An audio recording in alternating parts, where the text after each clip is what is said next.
Hey guys, Andrea, welcome back to the channel. So guys, we're going to dive into it. This is actually one that you guys have requested since I've started the channel. And I've covered good and bad support workers. And guys, let me clarify and say there's no such thing as a bad person. We're just poorly trained or in the wrong industry. Yeah.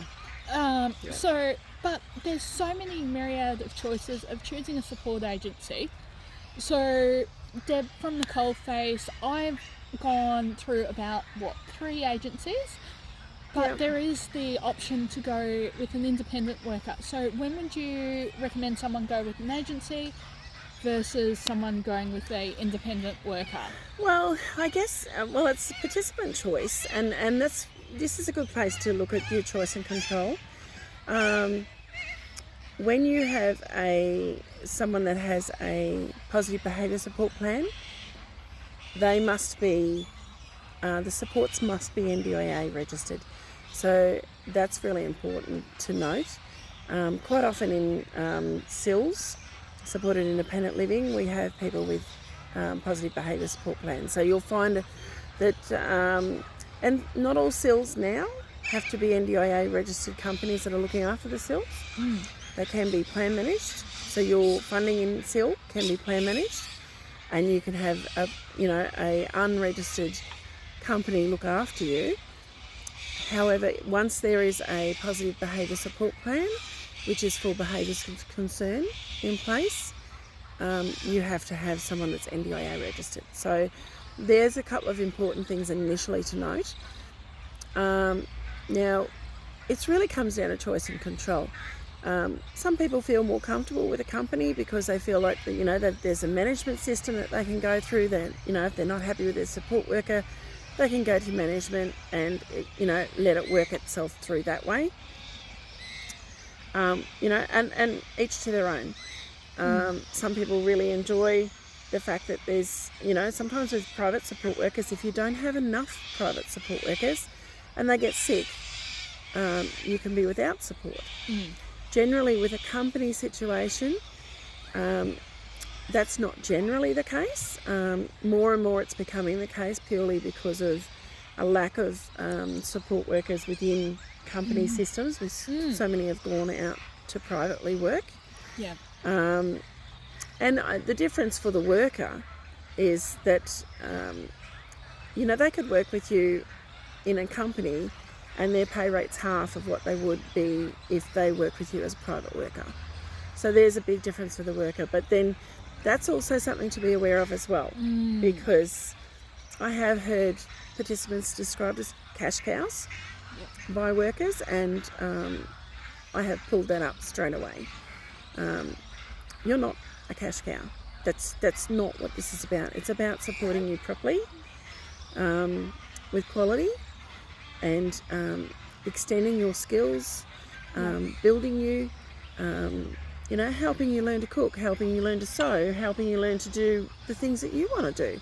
Run your YouTube. Yeah, run your YouTube. Maybe you want to play with small motors, that kind of thing. All of that kind of stuff. Yeah, absolutely. Or writing and math. Maybe that's your goal. So that's so important is to look at your goals, and it's sometimes can be easier to determine whether a company is more conducive to you as to a private worker. Private workers, I would have a team around me if you were to have private workers and you're happy to have private workers. I would also have a contract. It's not mandatory. Service agreements aren't mandatory. It's not legislated. There's no legislation that says that they have to have a certificate or a qualification in disabilities in order to work. However, as a minimum, they have to have a police check. Yep. As a minimum. So please note that. Yeah. I would ask the questions and think about what you want from your support workers. What do you want your support worker to look like? Do you want like for Andrea, it could be the girls around her age that have similar interests. That might be what she's looking for. For a 50-year-old man with Down syndrome, it could be a guy that likes cars. Yep.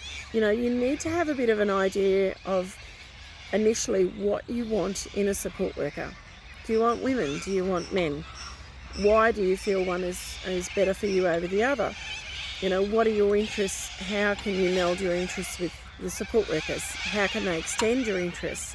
Yeah. So when it comes to talking to a support worker, a private support worker, talk to them about what their interests are. How would they help you with your goals?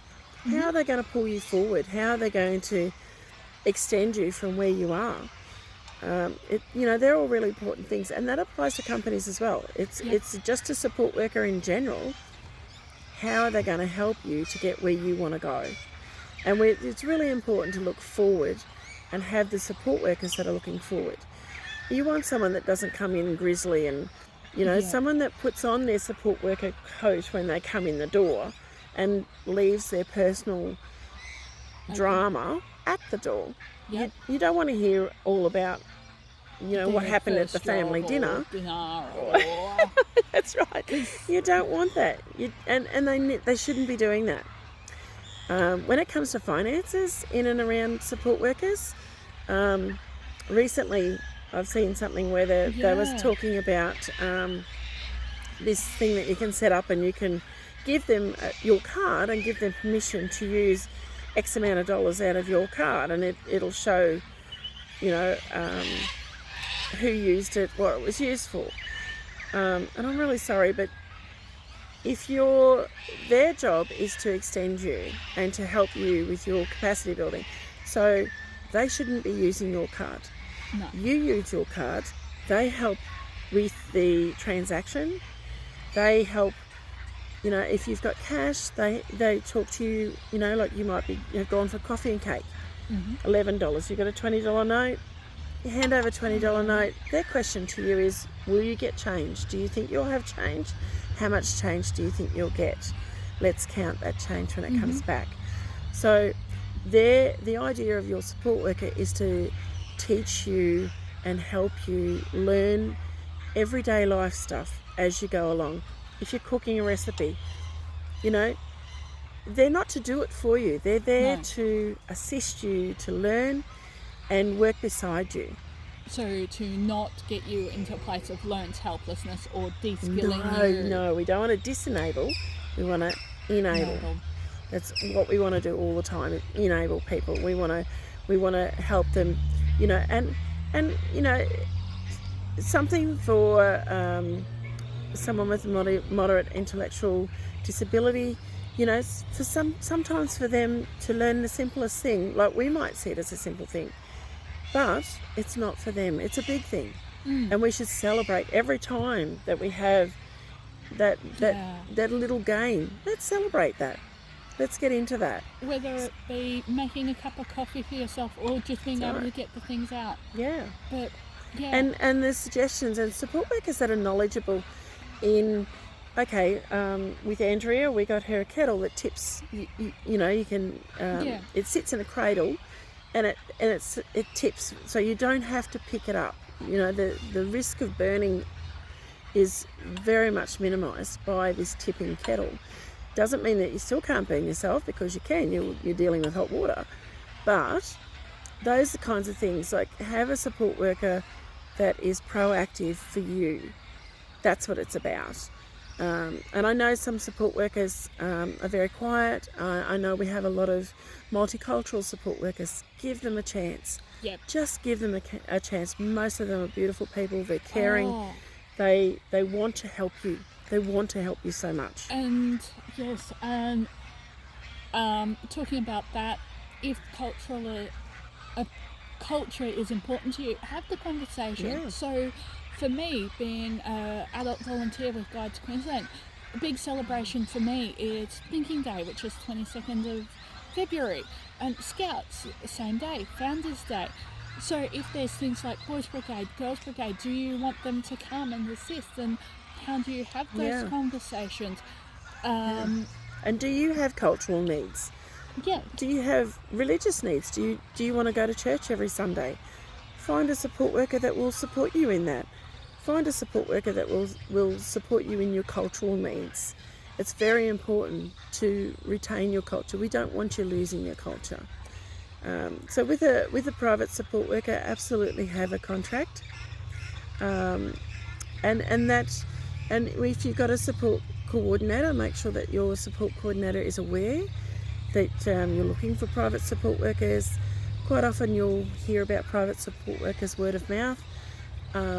I have a list of private support workers that I have on my books, but I don't. It's for you to employ them. It's basically you're employing them with your NDIS money. I can vet them a little bit to ensure that that they've got some experience and they're experienced in different areas.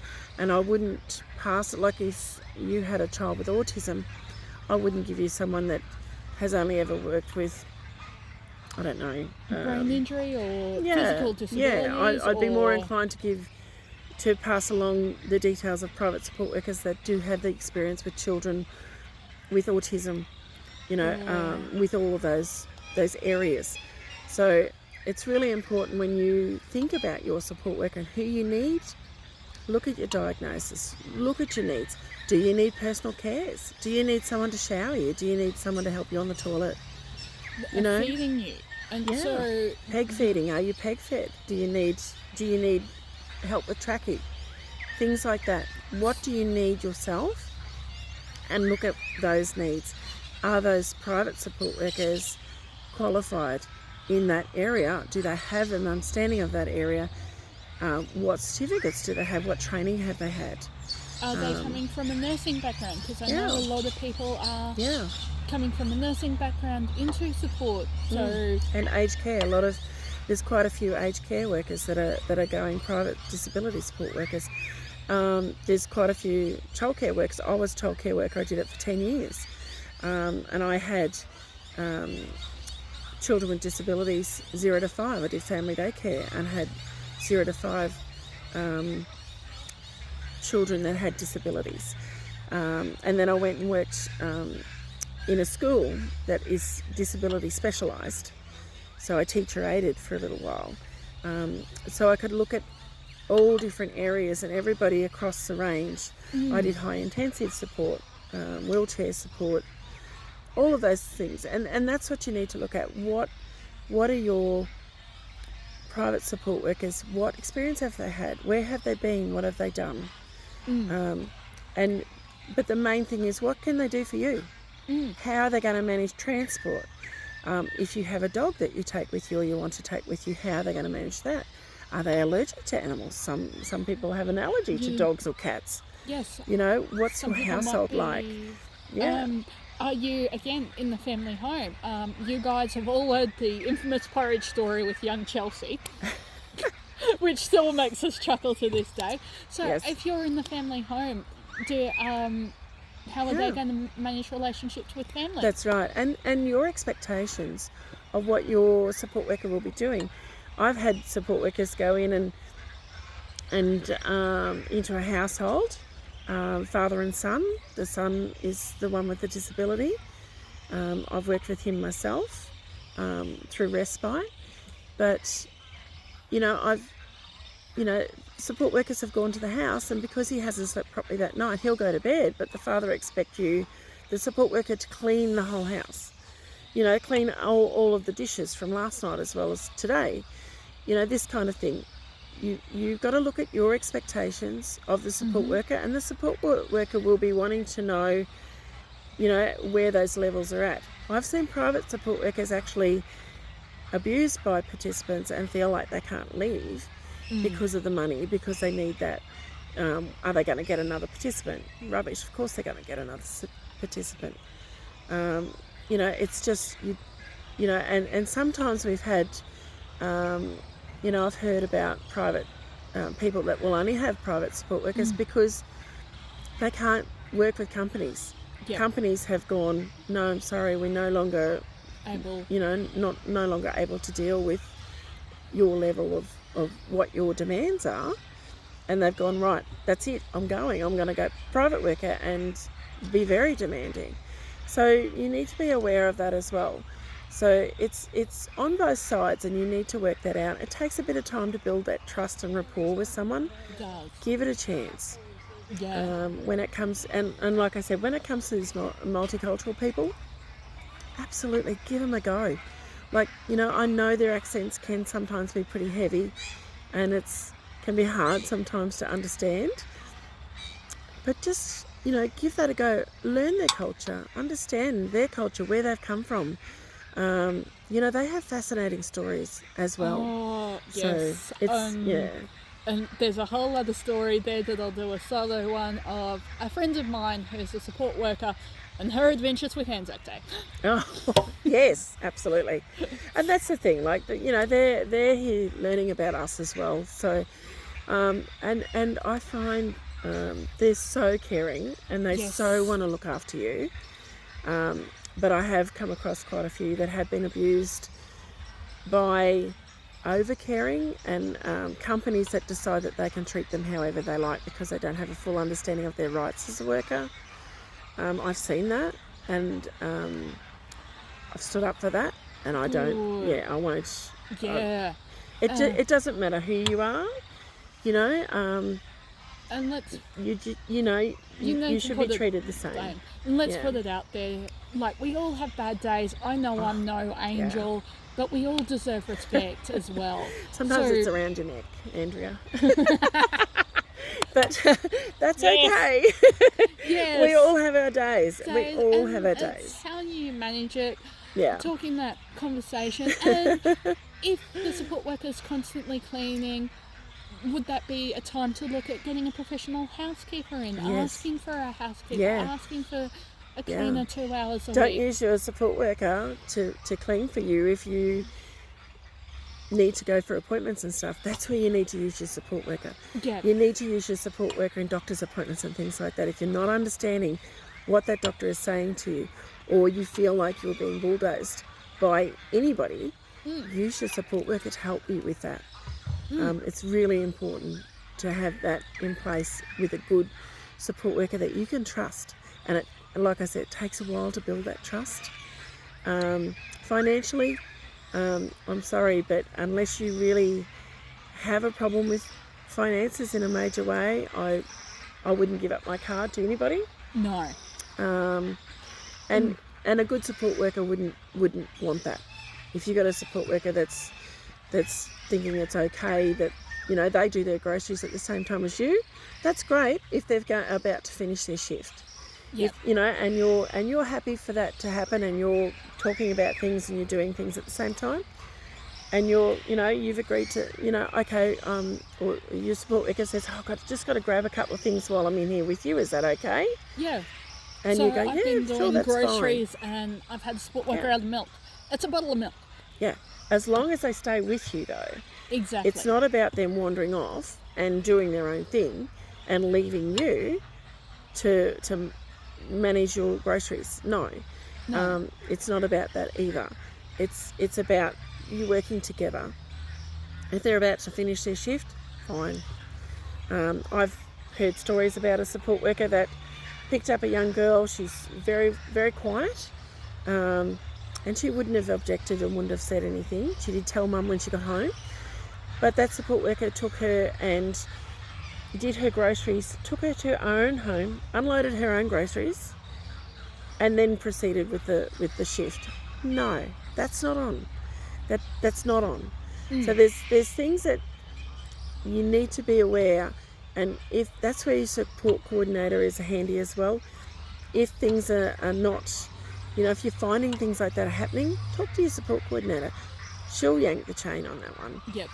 But I had an experience with a person who had quite serious PTSD, and we having major problems getting supports. And we had a support worker that was very loud and making announcements when they're at KFC or Macca's or somewhere about being with a participant and all this kind of thing, and she didn't like that. But then when she spoke to me about it, and I said to her, well, I can deal with that for you, and she said, oh yeah, and then it'll get bounced back on me. So it ties my hands a bit as support coordinator. It ties my hands because if we don't have another, I would have been quite happy to have gotten rid of that private support worker, no issues at all.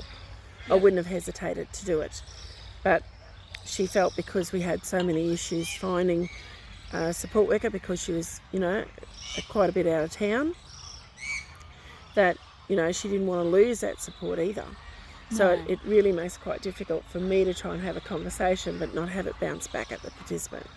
So you really need to look carefully at what you want, what you don't want. And if you've worked in companies and you've worked with different support workers, you'll be getting an idea of what you like and what you don't like about people. So, but as Andrea said at the start, everybody's, you know, no one's really a bad person. It's just that they haven't been educated enough, they haven't been trained enough, they don't understand. I've seen support workers treat people like their disability. No, that's not on. It's not on at all. Because you're a person. It doesn't matter what your disability is, you're still a person. And you're still entitled to that dignity, you're still entitled to respect and everything else that goes with it. So don't allow support workers to treat you any different. And just because you're non-verbal doesn't mean you have anything less to say. In fact, I'll leave on a positive note. My mother is, let's say, a bit of a character, and she convinced my non-verbal housemate next door to get her donut reprogrammed with some swear words. Right.